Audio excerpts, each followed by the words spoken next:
أعوذ بالله من الشيطان الرجيم. بسم الله الرحمن الرحيم. This is Surah Baqarah, ayat 1 till ayat 5. بسم اللہ الرحمن الرحیم. اللہ کے نام جو رحمان اور رحیم ہے. اور ایک بے کا مطلب ہوتا ہے ٹو یوز سم تھنگ. تو بے اسم اللہ ہے اللہ تعالیٰ کے اسماء کو استعمال کرتے ہوئے. الرحمن الرحیم یعنی کہ اسماء الرحمن اور الرحیم ہے جن کو ساتھ لے کر ہم یہ کلام پاک سٹارٹ کریں. الف لام میم. دس از دا فرسٹ آیت. یہ الفاظ حروف مقطعات کہلائے جاتے ہیں. قطع عربی میں کہتے ہیں کسی چیز کو کاٹ دینا. اردو میں بھی یہ لفظ یوز ہوتا ہے اسی طرح، کسی چیز کو الگ الگ کر دینا یا کسی چیز کو کاٹ دینا، منقطع کر دینا. تو حروف مقطعات وہ ہیں جو لکھے ہوئے تو آپس میں جڑے ہوئے ہوتے ہیں. لکھے جس طرح ان کو لکھا جاتا ہے اس لحاظ سے تو یہ آپس میں ملے ہوئے ہیں، لیکن ان کو پڑھنے میں کبھی ملا کے نہیں پڑھا جاتا. وی ڈونٹ سے علم، وی سے الف. الف از اے مکمل کامل حرف. الف لام ایک حرف ہے، میم ایک حرف ہے. الف لام میم. تو حروف مقطعات ان کو اس لیے کہا جاتا ہے کیونکہ پڑھنے میں یہ الگ الگ حروف پڑھے جاتے ہیں. الف لام میم حروف مقطعات کے اندر ناٹ جسٹ الف لام میم، اور بھی حروف مقطعات ہیں جس طرح یاسین، حامیم اور بھی. حروف مقطعات کے معنی کے بارے میں بھی ایک کوشچن اٹھتا ہے کہ ان کا مطلب کیا ہے. اچھا، حروف مقطعات کے معنی رسول پاک صلی اللہ علیہ وسلم نے کبھی بھی کنفرم نہیں بتائے. ٹھیک ہے، ان کے بارے میں مختلف ہستیوں نے، اولیاء نے، ان سے پہلے صحابہ نے، اور صحابہ سے بھی پہلے اہل بیت اطہار نے ان کے مختلف مفہوم بیان کیے ہیں.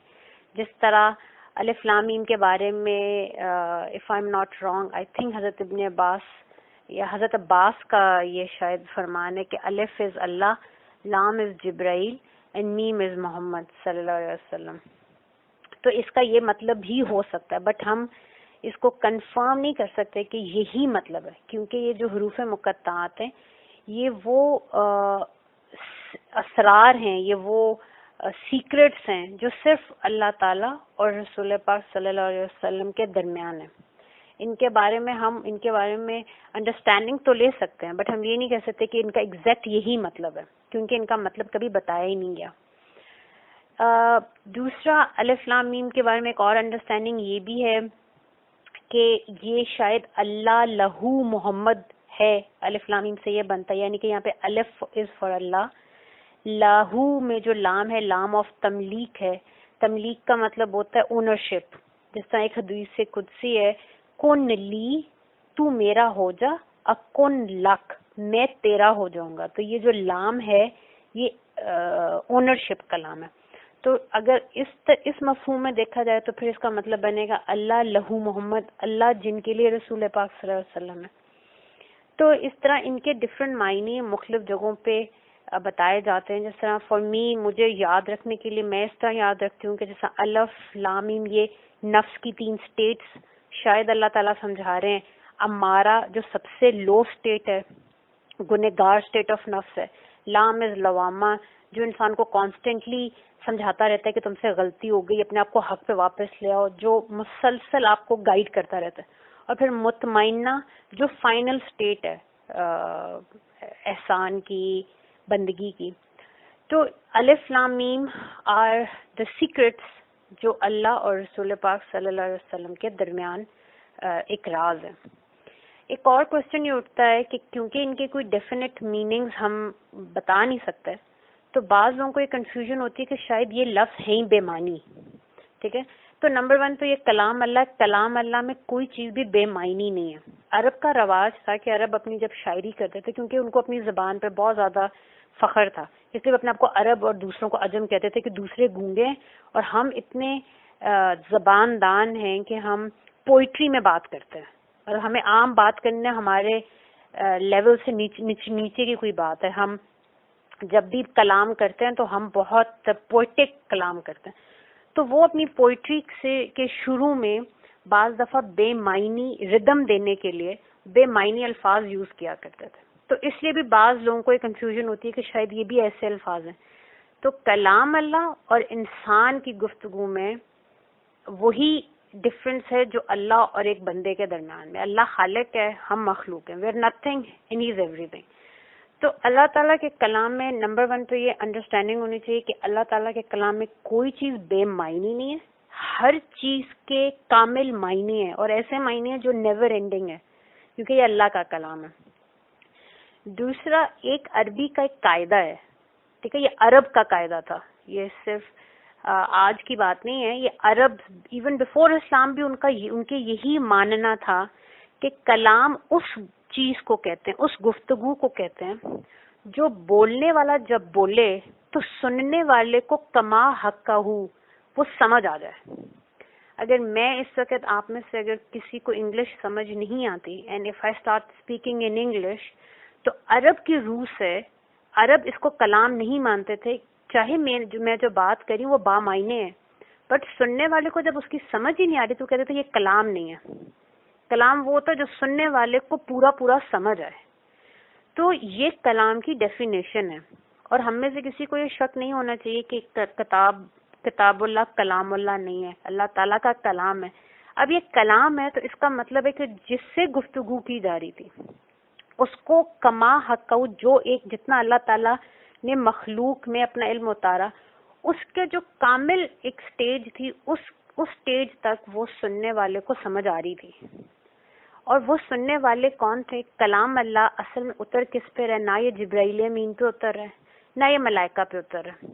کلام اللہ تعالیٰ کلام کر رہے ہیں, اور سننے والا ہے قلب محمد صلی اللہ علیہ وسلم. بابا رسول پاک صلی اللہ علیہ وسلم کے قلب اطہر پہ یہ قرآن پاک نازل ہوتا تھا.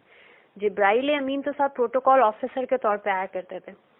تو اللہ تعالیٰ جو کچھ فرما رہے ہیں اس کلام اللہ میں, نبی کریم صلی اللہ علیہ وسلم کے قلب پہ اللہ کے حکم سے, اللہ کے نور سے اور اللہ کی عطا کے طور پہ وہ ایسے ہی روشن تھا جس طرح سورج اس دنیا کو, کائنات کو روشن کر دیتا. آپ صلی اللہ علیہ وسلم کو ایگزیکٹلی معلوم تھا اللہ تعالیٰ کیا کلام کریں, اس کو پوری طرح انڈرسٹینڈ کرتے تھے.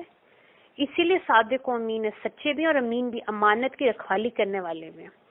تو اگر آپ کلام کی اس ڈیفینیشن کو دماغ میں یاد رکھیں تو کبھی کنفیوژن نہیں ہوگی کہ کیا ان کے معنی حضور پاک ہم کو پتہ تھے یا نہیں تھے, یا جب کلام قرآن پاک کے مختلف مقامات پہ کچھ آیات اترتی کہ نعوذ باللہ ترجموں میں لوگ بعض دفعہ رسول پاک صلی اللہ علیہ وسلم کے مقام کو سے غفلت کی وجہ سے غلط ٹرانسلیشنز کر دیتے ہیں.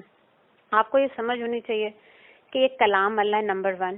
اس کلام اللہ میں کوئی چیز بے معنی نہیں. اسی لیے سورہ رحمان جیسی صورتیں جو ہیں قرآن پاک میں, اور بھی بہت سے مقامات ہیں جہاں پہ ایک ہی آیت دیکھنے میں ایسا لگتا ہے یہ ریپیٹ ہو رہی ہے.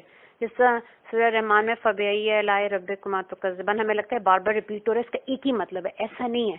اللہ تعالیٰ ہماری طرح کلام نہیں کرتے کہ ایک ہی بات بار بار ریپیٹ کرنی پڑے لوگوں کو سمجھانے کی.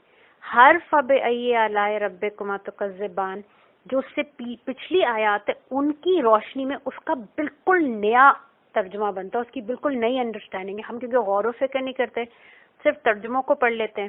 اور میں نے پہلی بھی یہ بات کلیئر کی تھی کہ ترجمہ کبھی بھی کلام اللہ نہیں ہو سکتا. ترجمہ ایک صرف انڈرسٹینڈنگ ہے, اور انڈرسٹینڈنگ بھی اس انسان کی جس نے ترجمہ کیا ہے, ٹھیک ہے. اور کامل علم تو کسی کے پاس نہیں ہے اس دنیا میں. تو جس کا بھی ترجمہ ہم پڑھ رہے ہیں ہم اس کی انڈرسٹینڈنگ کے مطابق کلام اللہ کو جج کریں یا اس کو سمجھ رہے ہیں. تو ہمیں اگر کبھی کوئی چیز بیچ میں کنفیوز کرتی ہے تو یاد رکھیں کہ کنفیوژن انسان کے لیول پہ ہے. ہم نے وہ ترجمہ غلط کیا, ہم نے وہ ترجمہ, کیونکہ ترجمہ از ناٹ کلام اللہ. تو آپ کلام اللہ کو کلام اللہ عربی میں پڑھیں گے, کلام اللہ کی صورت میں پڑھیں گے, تو آپ کو اس کے جو راز ہیں وہ آپ کے قلب پہ اللہ تعالیٰ انشاءاللہ کھولنا شروع ہو جائیں گے. تو الف لام میم یہ کلام اللہ ہے, اور سننے والے رسول اللہ صلی اللہ علیہ وسلم کو اس کا بالکل ترجمے, اس کی انڈرسٹینڈنگ, ترجمہ تو رانگ ورڈ ٹو یوز ہے, تو ان کو کما حق کا وہ پتہ ہے کہ اللہ میرے کل مجھ سے کیا بات کر رہے ہیں, اور آپ صلی اللہ علیہ وسلم نے وہی میسج آگے سب تک پہنچایا. اب why the meanings were not told, آپ دیکھیں قرآن پاک میں اللہ تعالیٰ فرماتے ہیں ہم نے اپنے حبیب کو معراج شریف میں جب اپنے قریب بلایا تو میرے اور میرے حبیب کے درمیان جو بھی بات ہوئی سو ہوئی, ٹھیک ہے. وہ بھی, اور وہاں پہ ٹائم اینڈ اسپیس ایگزسٹ نہیں کرتا. ایسے نہیں کہ وہ کچھ لمحوں کی ملاقات تھی, کیونکہ وہاں ٹائم ایگزسٹ ہی نہیں کرتا, اسپیس ایگزسٹ ہی نہیں کرتی. That was beyond the realms of time and space. اسی لیے حضرت جبرائیل نے فرمایا کہ یہاں سے آگے تو مخلوق ایگزسٹ ہی نہیں کرتی, یہ تو اللہ کا حکم ہے, اللہ آپ کو یہاں سے آگے لے کے, یہاں سے آگے صرف رب ہی رب ہے, یہاں سے آگے مخلوق اینڈز. تو وہاں تو ٹائم اینڈ اسپیس ہے ہی نہیں.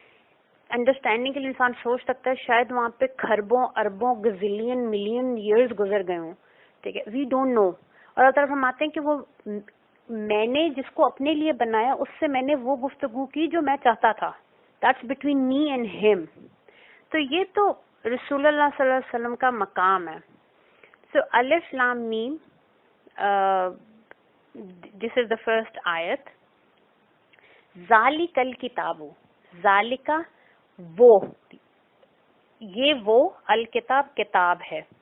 اچھا, یہاں پہ اٹس ویری انٹرسٹنگ کہ یہاں پہ قرآن پاک تو آپ کے اور میرے سامنے, I am sure, I hope کہ آپ نے اپنے سامنے قرآن پاک عربی سے مصحف کھولا ہوگا اینڈ یو کین سی دی آیات.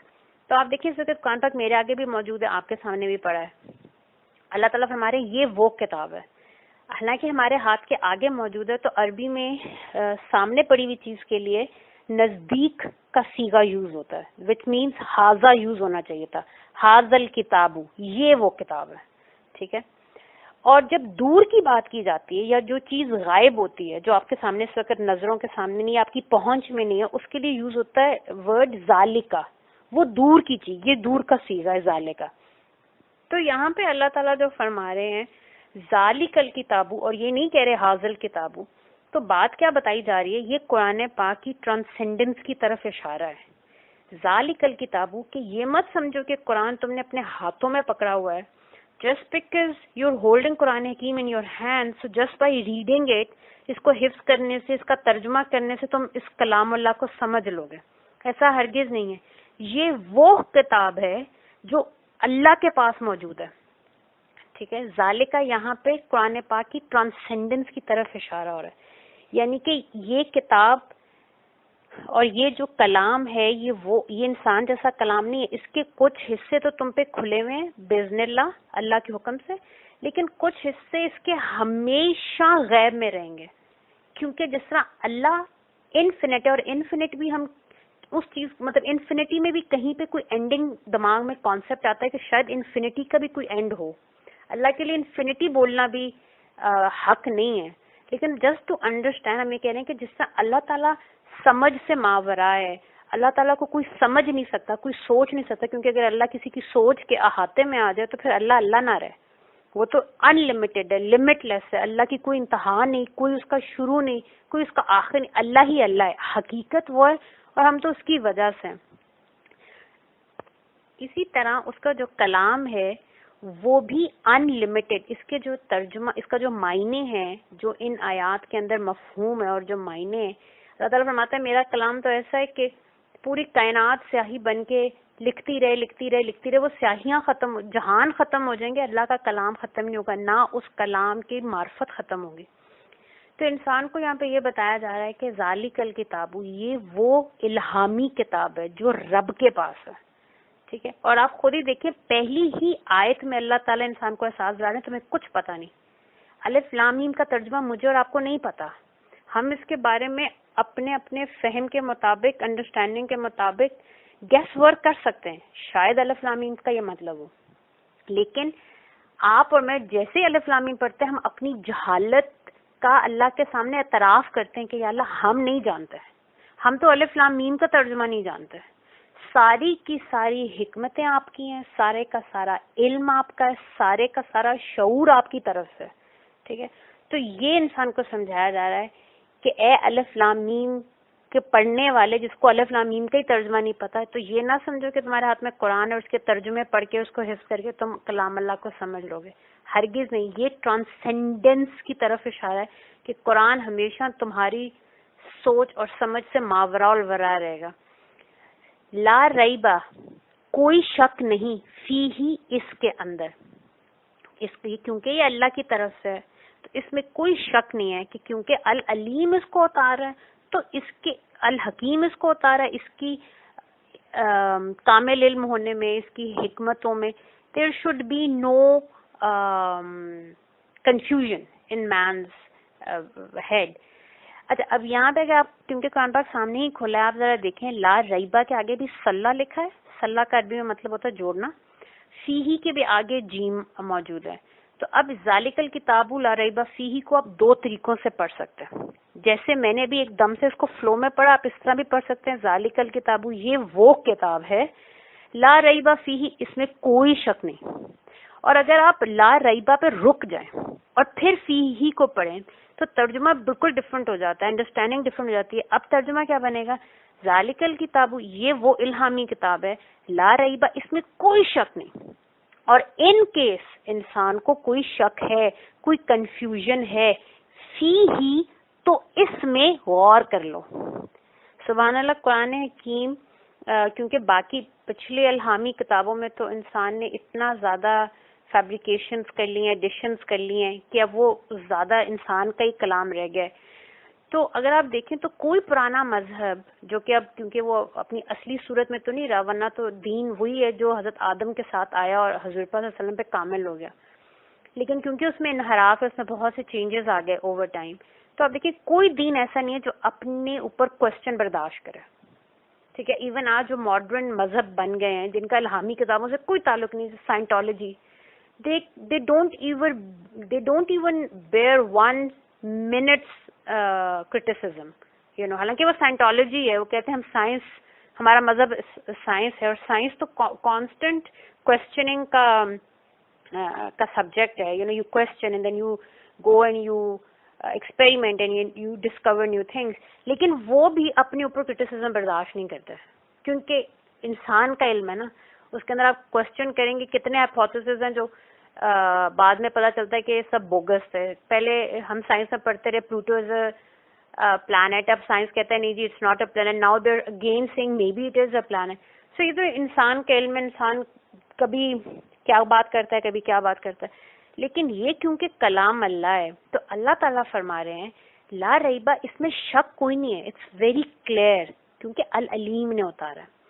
ان کیس تمہیں کوئی کنفیوژن ہے، تمہیں کوئی شک ہے، فی ہی، اس میں غور کر لو. ٹھیک ہے. اور قرآن حکیم آپ کو اپنی آیات میں مسلسل دعوت دے گا کہ اللہ تعالیٰ فرمائیں گے میری آسمان کی طرف دیکھو، اس کی تخلیق کی طرف دیکھو، اپنے انفس میں دیکھو، غور کرو میں نے تمہیں کیسے بنایا.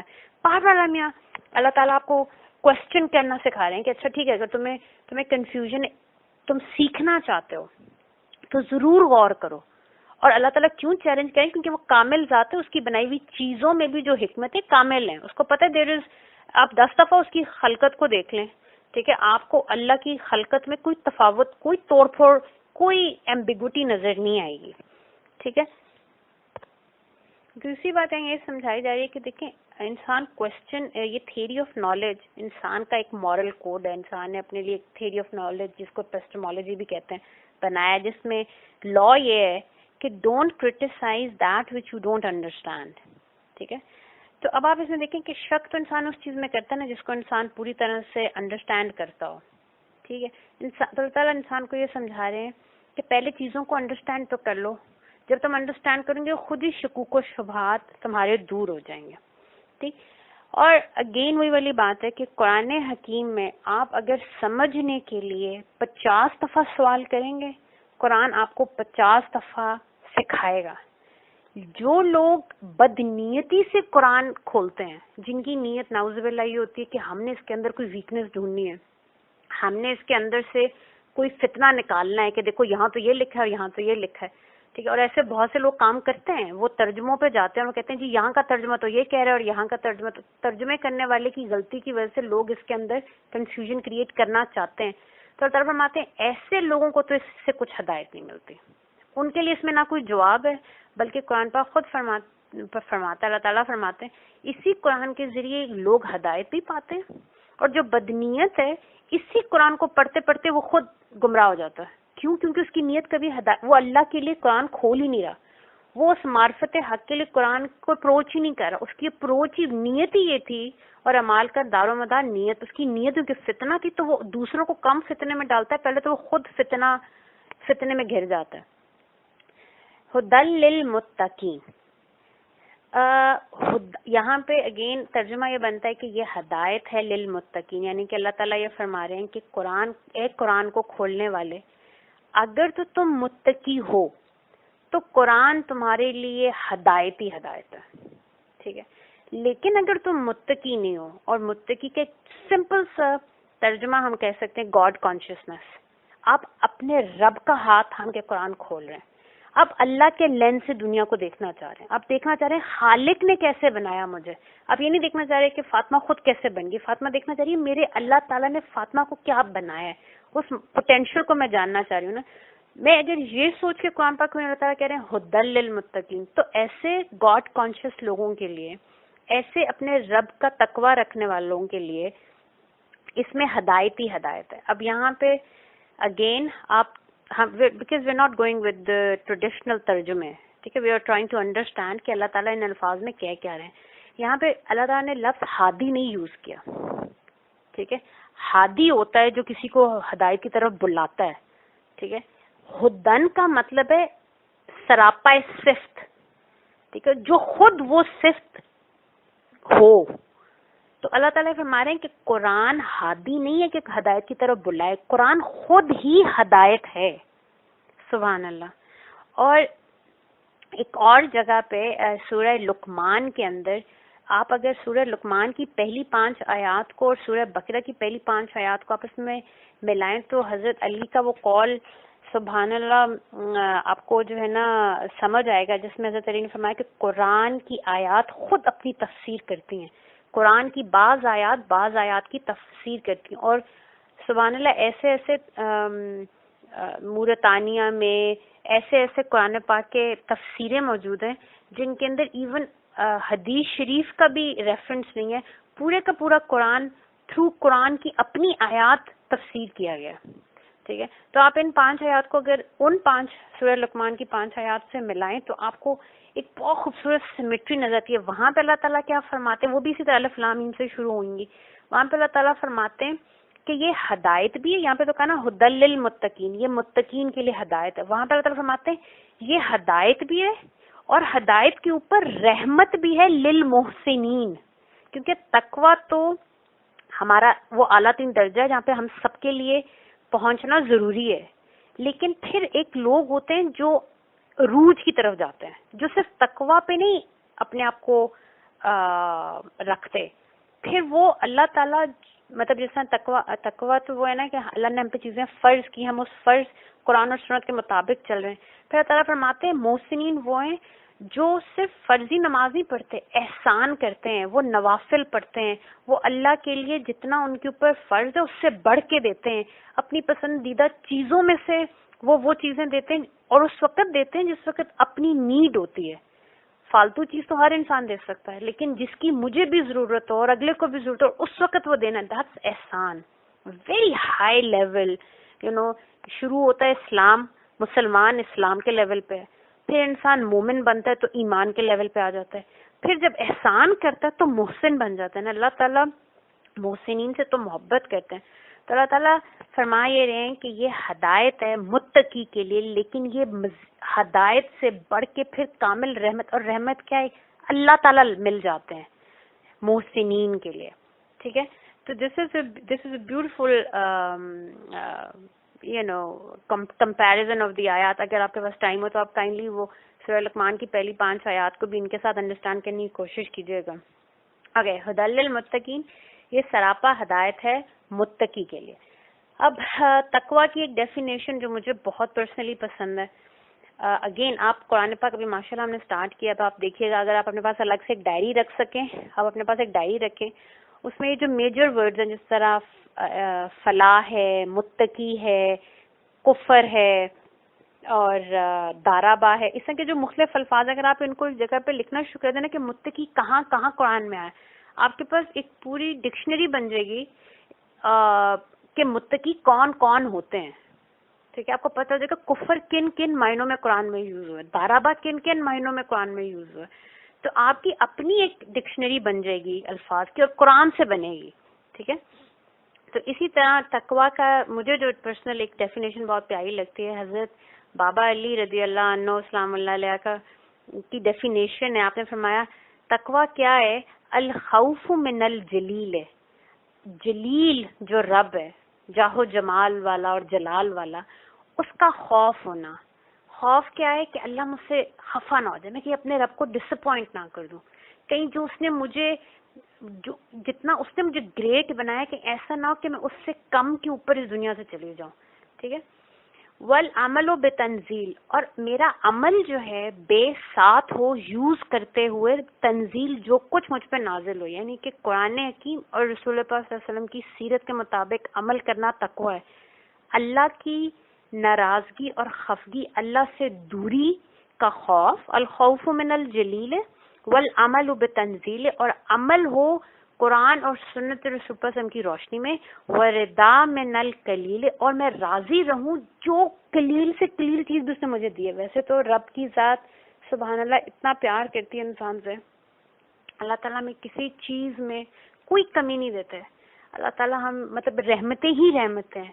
پھر بھی تقوی یہ ہے کہ کیونکہ انسان نہ شکر ہے، ہمیں ہر چیز تھوڑی لگتی ہے، تو اس تھوڑے پہ بھی راضی ہو جانا جو کہ تھوڑا نہیں ہے، جو کہ اللہ تعالیٰ کہتے ہیں میں نے تو اپنی محبت میں ساری کائنات تمہارے آگے مسخر کر دی ہے.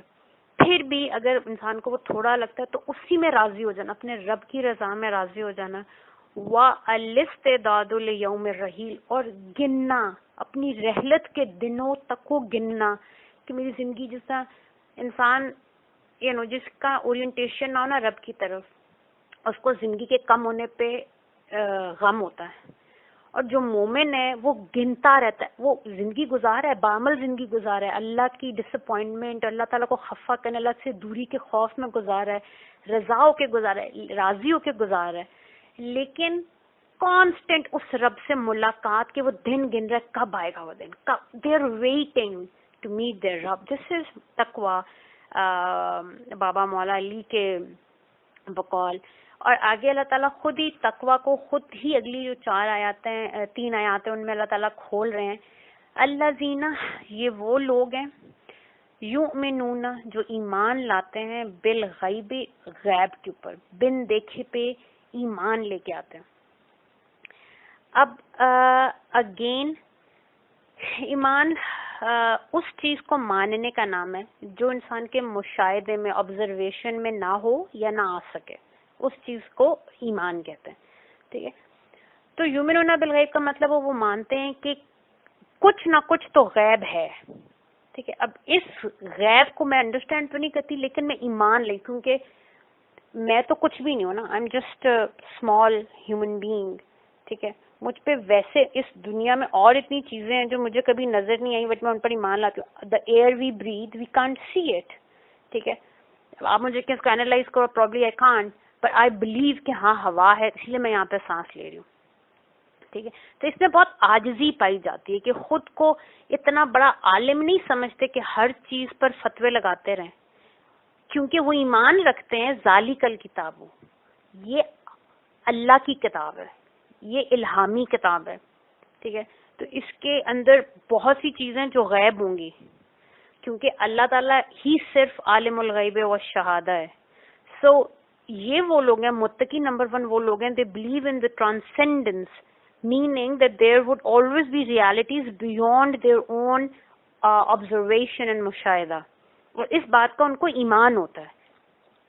یقیمون الصلاۃ، اور یہ وہ لوگ ہیں جو قائم کرتے ہیں صلاۃ کو، نماز کو. ٹھیک ہے. اب یہاں پہ اللہ تعالیٰ نے یہ نہیں کہا نمازیں ادا کرتا ہے. ٹھیک. تو اس کا مطلب ہے جس کو میں اور آپ نماز قائم کرنا سمجھتے ہیں، اصل میں یہ تو ہم صرف نمازیں ادا کر رہے ہیں. ٹھیک ہے. قائم کا کیا مطلب ہوا؟ جو اپنی ذات میں قائم ہو اور کسی کا محتاج نہ ہو. ٹھیک ہے نا. یہ قائم کا ایک مطلب بنتا ہے. پہلے ہم یہ سمجھ لیں کہ صلاۃ کیا ہے.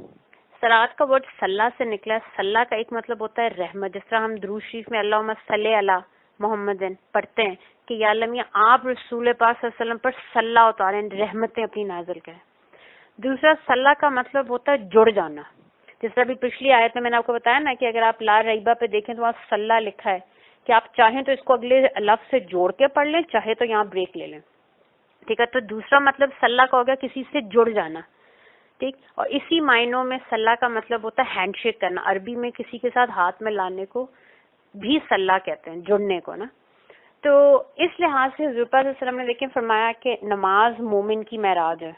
آپ صلی اللہ علیہ وسلم تو اللہ تعالیٰ کی بارگاہ میں اللہ سے ملنے گئے, وہ آپ کی معراج تھی, وہ آپ کی شان ہے صلی اللہ علیہ وسلم. مومن کو اللہ تعالیٰ فرما رہے ہیں کہ دنیا کو تو یہی لگ رہا ہے کہ ہم حجاب میں اللہ ہمیں نظر نہیں آتا, لیکن جو مومن اپنی مسجد میں یا اپنے جانماز پہ کھڑا ہوتا ہے تو وہ اس طرح ہی کھڑا ہوتا ہے جیسے وہ اپنے رب کے حضور ہے. اور مومن کو کیونکہ یہ ادراک ہوتا ہے, وہ اس گاڈ کانشیس, اس حضوری کے ساتھ کھڑا ہوتا ہے اپنے رب کی بارگاہ میں, تو ہر ٹائم جب وہ نماز کے لیے کھڑا ہوتا ہے وہ اپنے رب سے جڑ جاتا ہے, اس کا صلہ ہوتا ہے, وہ اپنے اللہ سے ہاتھ ملاتا ہے, وہ اپنے رب کی گود میں سر رکھتا ہے. ٹھیک ہے, وہ اس کی معراج ہے, وہ ملاقات کا ٹائم ہے.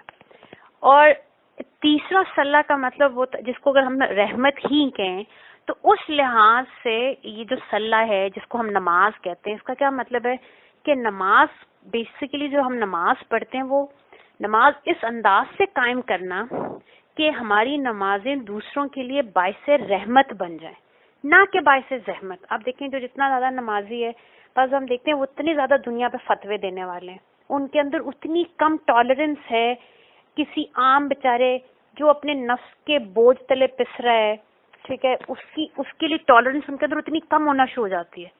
تو پھر لوگ یہ بھول جاتے ہیں کہ قصور اس بندے کا ہے, وہ نماز کو, دین کو, نعوذ باللہ ان چیزوں کو برا کہنا شروع کر دیتے ہیں. تو اللہ تعالیٰ یہ فرما رہے ہیں کہ یہ میرے متقی وہ لوگ ہیں, ایک تو غیب پر یہ ایمان لاتے ہیں, ان میں عاجزی ان کے ساری ہے. دوسرا یہ وہ لوگ ہیں جو اپنے رب سے اس طرح رحمت سے جڑتے ہیں کہ وہ جب اپنے رب کے بارگاہ میں کھڑے ہوتے ہیں تو وہ مطلب وہ عاجزی اور ان کے ساری ان کے اندر ہے, وہ سراپا رحمت بنتے ہیں, رحمت کے اس نظام سے وہ جڑتے ہیں. اور پھر جس وقت وہ, کیونکہ انہوں نے نماز قائم کی ہے نا, انہوں نے پڑھی نہیں ہے ہماری طرح, تو جس وقت کیونکہ وہ قائم ہے, قائم کیا, جیسا میں دیکھیں میرے ہاتھ میں اگر واکنگ اسٹک ہے تو میں اگر اس کو اپنے ہاتھ, وہ تب تک قائم ہے جب تک وہ میرے ہاتھ میں جیسے اس کو اپنے ہاتھ سے چھوڑوں گی وہ کھڑی تو نہیں رہے گی, فوراً گر جائے گی. ٹھیک ہے, لیکن اگر میں کہیں ریتیلی جگہ پہ ہوں یا نرم مٹی پہ چل رہی ہوں اور میں اس کو اچھی طرح مٹی کے اندر یا ریت کے اندر اس کو مطلب تھوڑا سا اس کو اندر کر دوں, ٹھیک ہے, کھبا دوں, تو اب میں اگر اپنا ہاتھ اٹھا بھی لیتی ہوں تو وہ کھڑی کی کھڑی رہے گی وہ واکنگ اسٹک. یہ قائم کرنا ہوتا ہے کہ وہ لوگ اس طرح نماز کو قائم کرتے ہیں کہ وہ جو رحمت ہے وہ صرف اس ٹائم تک نہیں رہتی جس ٹائم تک وہ جا نماز پہ, بلکہ جب وہ مصلی سے الگ بھی ہو جاتے ہیں تو مصلی ان سے الگ نہیں ہوتا. یعنی کہ وہ اپنے رب کے سامنے جو عاجزی اور انکساری شو کرتے ہیں وہ پھر عاجزی اور انکساری اگلی نماز تک لے کے وہ انسانوں میں گھومتے ہیں, وہ سراپا رحمت رہتے ہیں, وہ اس نماز کے ساتھ جڑے رہتے ہیں. ان کی نمازیں جانماز لپیٹتے ساتھ ہی ٹوٹ نہیں جاتی, وہ ایک قائم کر رہے ہیں ایک صلات کا نظام اور ایک رحمت کا نظام. وہ جانماز سے اٹھیں گی بھی تو وہ اتنے اپنے رب کی حضوری میں ہیں کہ اس کے گنہگار سے گنہگار بندے کے لیے بھی دعا بھی کریں گے, اس کے لیے ان کے اندر امید ہوگی نہیں یہ اپنے رب کی طرف مڑنے والا ہے, اس کو ہم نے اپنے رب, اس کے رب تک لے کے جائیں, اللہ سے خفا ہو گیا, نہیں اس کو بتاؤ رحمان کتنا اس کا انتظار کر رہا ہے. دے آر لیسٹ ججمنٹل, اور وہ آپ کو اللہ کے رحمان کے چلتے پھرتے نور نظر آئیں گے. سو دس از یقیمون الصلاۃ. اور تھرڈ ان کی کوالٹی کیا ہے, وَمِمَّا رَزَقْنَاهُمْ يُنْفِقُونَ.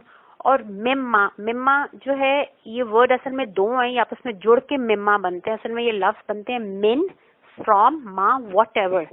ٹھیک ہے, وَمِمَّا اینڈ فرام واٹ ایور رَزَقْنَاهُمْ ہم نے ان کو رزق عطا کیا, ينفقون اس میں سے وہ اللہ کی راہ میں خرچ کرتا ہے. یعنی کہ نمبر 1 تو یہ سمجھنے کی ضرورت ہے کہ رزق کیا ہے. ٹھیک ہے, ہمیں سمجھتے ہیں مال دولت دس از رزق. نو, دس از ناٹ رزق, پروبیبلی دس از رزق فار دا باڈی. ٹھیک ہے, بٹ میرے دل کو اس وقت کتنی نرشمنٹس ہیں جو چاہیے, میرے اسٹمک کو ایسڈ چاہیے ٹو ورک, میری باڈی کو ڈفرینٹ انزائمس چاہیے to work, there are hormones in my body جو اس باڈی کو چلا رہے ہیں. اب یہ سب رزق ہے. دل کا رزق ڈفرینٹ ہے, برین کا رزق ڈفرینٹ ہے, میرے ہاتھ, میری بونز, میرے آرگنز کا رزق ڈفرینٹ ہے.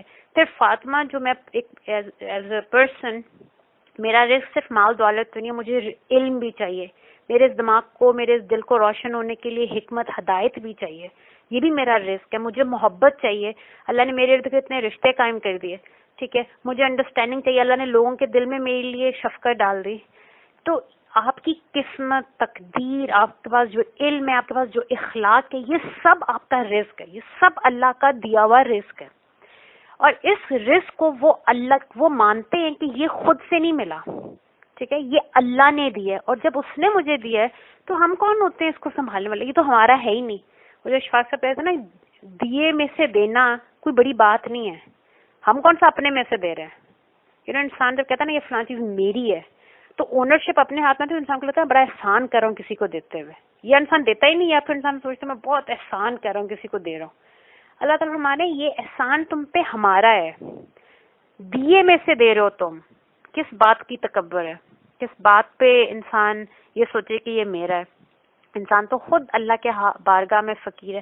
حضرت موسیٰ علیہ السلام کی دعا ہے، رب انی لما انزلت علی من خیر فقیر، یا اللہ میں تو ہر خیر کا تیری بارگاہ میں فقیر ہوں. اور یہ نبی ہیں، اللہ کے رسول ہیں، اللہ کی بارگاہ میں عاجزی کا یہ ایکسپریشن ہے. تو ہم کون سی ہستی ہیں جو یہ کہہ دے کہ یہ تو میری چیز ہے، میں کیوں اپنے اللہ تعالیٰ کو دوں؟ یہ تو وہ بات تھی جو یہودی کہتے تھے، کہ اگر نعوذ باللہ اللہ اتنا فقیر ہو گیا کہ ہم سے مانگ رہا ہے.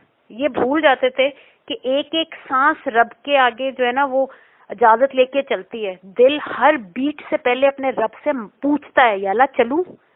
اور اللہ کی ذات ہر انسان کی ہارٹ بیٹ کو ہر سیکنڈ اجازت دے رہی ہے چل، اور وہ چلتا ہے.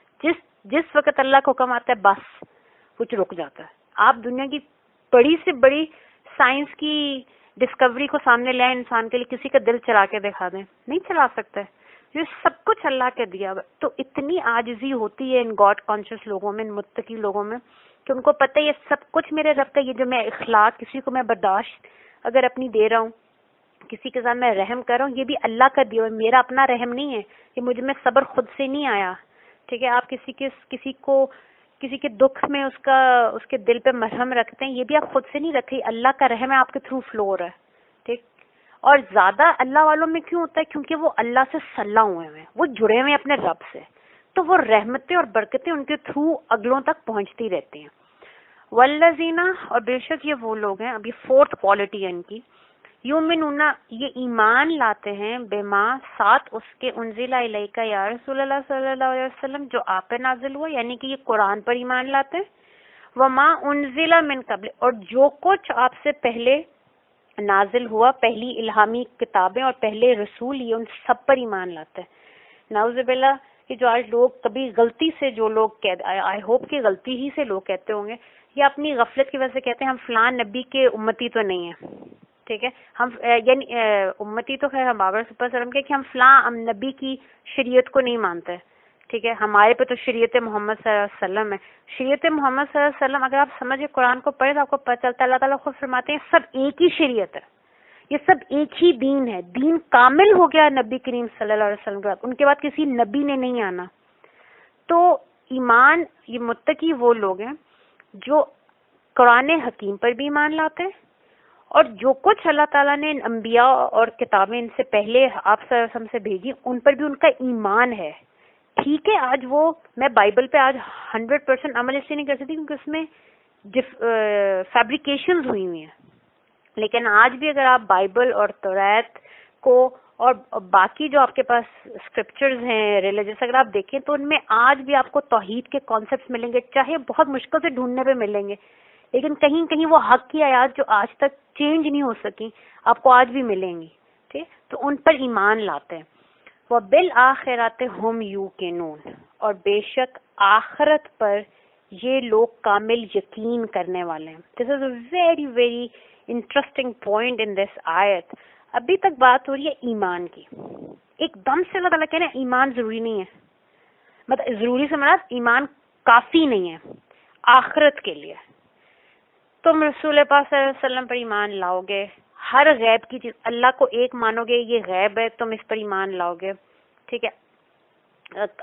جو پہلی کتابیں جو نازل ہوئیں ان پر تم ایمان لاؤ گے، تم اچھی بری تقدیر پر ایمان لے کے آؤ گے. لیکن اللہ تعالیٰ فرما رہے ہیں کہ آخرت پر ایمان کافی نہیں ہے. آخرت کا you have to have a یقین. ٹھیک ہے. اور یہ اس کو میں بھی میں آگے چل کے تھوڑا سا آگے چل کے نا اس کو میں ایکسپلین کرتی ہوں کہ وائی اللہ تعالیٰ سے یقین ہونا ضروری ہے. ہم اس اگلی آیت جو ہماری آخری آیت ہے فار ٹوڈے اس کو پڑھ لیتے ہیں. اولئک کا بے شک یہ جو کریکٹر اسکیچ اللہ تعالیٰ نے دیا ہے, ٹھیک ہے, دس از دا اسٹارٹنگ پوائنٹ آف قرآن پاک. اگر تو کسی میں یہ کوالٹیز ہیں, ایمان ہے غیب پہ, اللہ کے ساتھ یقیمون الصلاۃ, اللہ سے جڑے ہوئے ہیں اور نظام رحمت اپنی نمازوں کے ساتھ وہ قائم کرتے ہیں, جو کچھ اللہ نے دیا اس میں سے خرچ کرتے ہیں, قرآن حکیم پر ایمان لاتے ہیں, پانچواں جو پہلے گزرے ہوئے صحیفے ہیں اور انبیاء ہیں اور رسل ان پر ایمان لاتے ہیں, آخرت کا یقین رکھتے ہیں.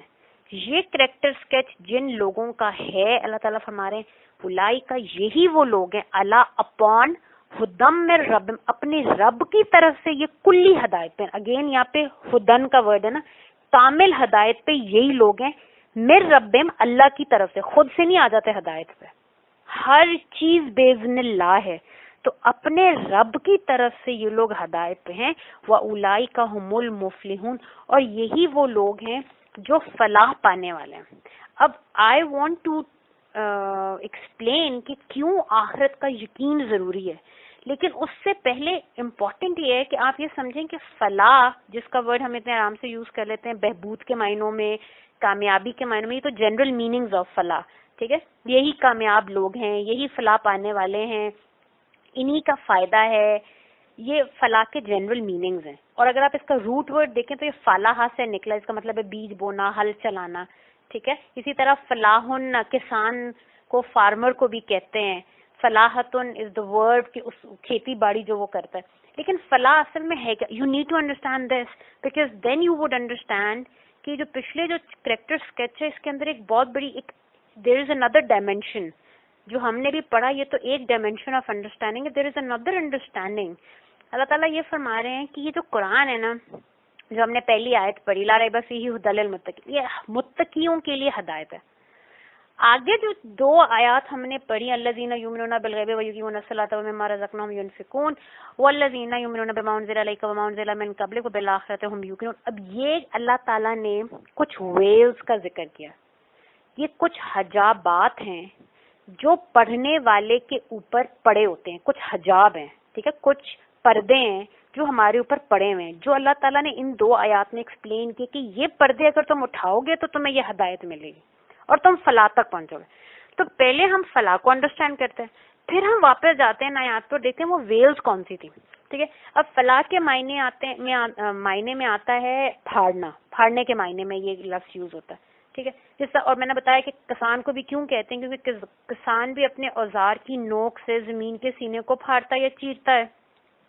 اب یہاں پہ فلاح بے معنی فلک, جو ہم سورہ جو آخری دو معوذتین اس میں ہم یوز کرتے ہیں نا, فلک فلک کہہ رہی تھی, غلط ہو گیا. فلاح بے معنی فلک, فلک کا مطلب یہ صبح کے نور کو پھاڑنا رات کے تاریکی میں سے. ٹھیک ہے, جس طرح ایک اور جگہ پہ یوز ہوتا ہے فالق کے حب ونوا, یعنی کہ دانے کو بیج کو پھاڑ کر کمپل نکالنا. ٹھیک ہے, سو فلاح کے معنی ہے پھاڑ کر نکالنا, لیکن کیا نکالنا؟ انسان کو جو اللہ تعالیٰ کہہ رہے ہیں تم فلاح کی طرف آؤ, حی علی الفلاح. نماز کے وقت اللہ تعالیٰ کی طرف سے آواز دی جاتی ہے, ہر مؤذن اپنے رب کی طرف سے حکم دیتا ہے, اعلان کرتا ہے حی علی الفلاح, فلاح کی طرف آؤ. پہلے وہ کہتا ہے حی علی الصلاح, اللہ سے جڑنے کی طرف آؤ, اور یہ جڑنا تمہیں کس طرف لے کے جائے گا؟ حی علی الفلاح, یہ فلاح ہے جس کی طرف تمہیں بلا. اب یہ کیا فلاح, کیا پھاڑنا؟ انسان کے اندر جو اس کا حقیقی وجود ہے, جو اس کی اصل انسانی شخصیت ہے, جو اس کے اندر ایز روح, ایز سر حقیقی. ابھی جو سر کا ورڈ ہے یہ میں بول رہی ہوں آپ کے لیے تھوڑا کنفیوزنگ, اگر آپ کو نہیں سمجھ آ رہی. سر, اسرار, یہ اردو کے لفظ ہم یوز کرتے ہیں نا راز کے معنوں میں. اب یہ اللہ نے ہمارے اندر, یہ جو ہمارا آرگینک ہارٹ ہے اس کے اندر ایک قلب حقیقی ہے. جب اللہ تعالیٰ قلب کی بات کرتے ہیں تو وہ اس دھڑکنے والے دل کی طرف تو اشارہ نہیں کر رہے, اس کے اندر ایک میٹا فزیکل ریالٹی ہے جس کو ہم قلب حقیقی کہتے ہیں. ٹھیک ہے, اس قلب حقیقی کے اندر اللہ تعالیٰ نے ہمیں روح عطا فرمائی ہے. ٹھیک ہے, اور اللہ تعالیٰ کیا فرماتے ہیں کہ یہ روح میں نے تم میں پھونکی ہے اپنے اندر سے. نفخت فیہا من روحی، میں نے اپنی روح میں سے تم میں پھونکا ہے. اور اللہ تعالیٰ خود ہی فرماتے ہیں کہ یہ روح کیا ہے. انسان اس سے پہلے کنفیوز ہو جائے، قرآن ہی میں اللہ تعالیٰ فرما دیتے ہیں یا رسول اللہ صلی اللہ علیہ وسلم یہ آپ سے پوچھیں گے روح کیا ہے، آپ فرماتے ہیں یہ اللہ کا امر ہے. تو یہ جو ہمارے اندر اللہ کا امر ہے اس کے اندر سر حقیقی ہے. سر کا مطلب وہ سیکرٹ ہے جو اللہ نے انسان کو دیا اور ملائکہ اور جن کو نہیں دیا، اس لیے ہم اشرف المخلوقات بن گئے. یہ سر حقیقی کیا ہے؟ اصل میں یہ معرفت ہے اللہ کی. ٹھیک ہے، اللہ تعالیٰ کی پہچان ہے. ٹھیک ہے، اللہ کی وہ محبت ہے جو اس نے ہم میں خاص ڈالی ہے. لیکن کیونکہ یہ روح کے اندر ہے اور روح ہمارے میٹا فزیکل ہارٹ کے اندر ہے. ٹھیک ہے، تو انسان کے اندر جو یہ اس کا پوٹینشیل ہے، یہ جو میری حقیقی ورتھ ہے، Fatima is not this body. ٹھیک ہے، Fatima is not just a piece of paper جو مجھے میری یونیورسٹی نے دیا کہ جی آپ نے فلاں فلاں ڈگری کر لی ہے.